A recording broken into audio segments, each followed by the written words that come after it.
Bollywood, one of the biggest and lavishing film industries in the world, is known for adjusting itself as per the popular sentiment. And there is nothing wrong in reciprocating that sentiment until you start playing with them.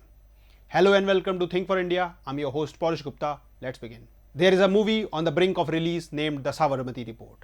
And like every other production team, actor Vikrant Massey is also appearing on various platforms promoting the film. Once a hardcore critic, Massey has now softened his tone and is expressing a change of heart.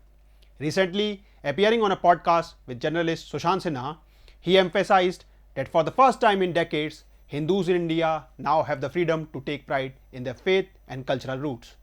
During the podcast, Massey remarked, and I quote, "We should remember that India is still a young nation, with only 76 to 77 years since independence.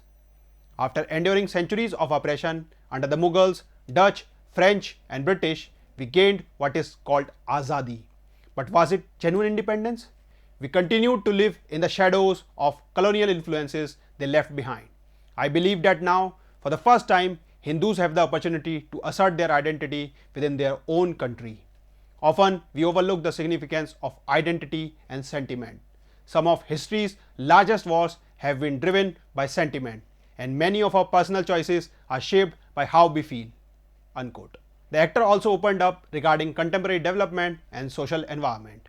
In a conversation with journalist Shubhankar Mishra on his podcast Unplugged, Vikrant Massey shared his observations from traveling through India's remote areas, where he has witnessed significant positive changes over recent years. He even said that he believes that no community is under threat in this country. Well, it has been the case since the beginning, but he has seen it now. By going through his old statements and comparing them with the above, will tell that he has taken a complete 180-degree U-turn.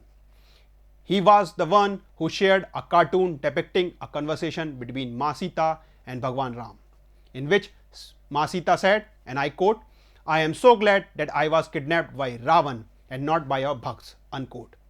He shared it with a caption, and I quote, "Half-baked potatoes and half-baked nationalists will only cause a pain in the gut." Unquote.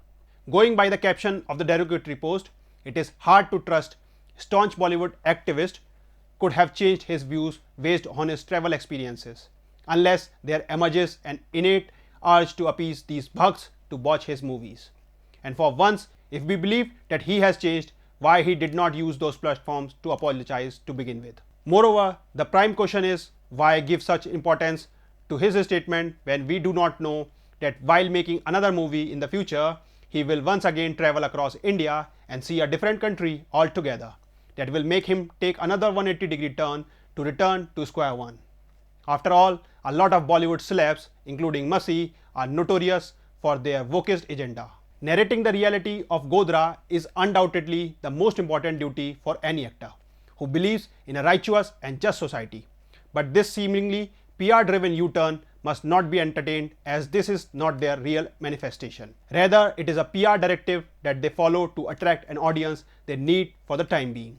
There are many such cases where celebrities had no idea about the issue, but they give their not so expert opinion only to draw the attention of a particular segment of society, as asked by their PR managers. Some of these examples include Deepika Padukone's infamous participation in JNU protests, celebrities like Varun Dhawan and others posting similar "all eyes on Gaza" post within minutes, and Farhan Akhtar's vigorously supporting anti-CAA protest only because people were protesting, and he had no idea about it. At last, it must be understood, in the majority of cases, these Bollywood celebrities have no idea of their own. They just play with people's sentiment for their financial gains. To say the least, every Indian must ask themselves what even makes celebrities' opinion at par with theirs. In fact, their opinion is as casual as anybody in India and carries no extra weightage.